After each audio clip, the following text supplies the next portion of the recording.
La Chine vit déjà dans le futur, tandis que le reste du monde ne fait que suivre.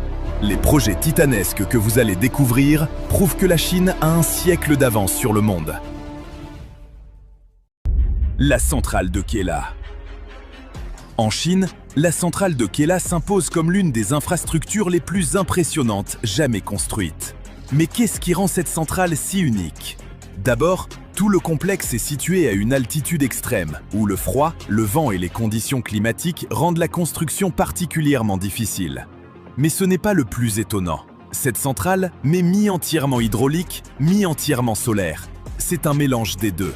Sur une superficie de plus de 16 millions de mètres carrés, d'immenses champs de panneaux solaires et des installations hydroélectriques fonctionnent ensemble pour produire 1 gigawatt d'électricité, entièrement renouvelable.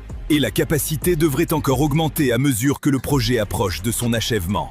Conçue grâce à l'innovation et aux technologies de pointe, cette centrale est la plus grande centrale hydro-photovoltaïque du monde.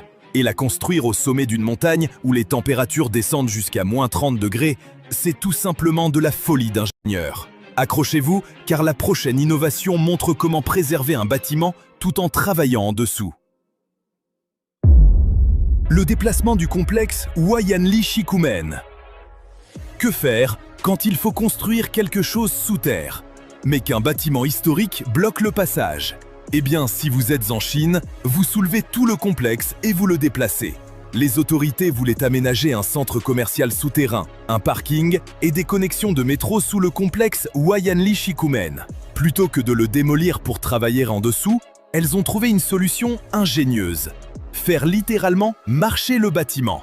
Grâce à un système combinant des vérins hydrauliques robotisés, l'ensemble du complexe, pesant plus de 8200 tonnes, a été soulevé.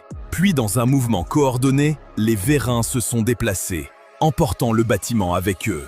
Une fois celui-ci mis de côté, les travaux souterrains ont pu être réalisés comme prévu.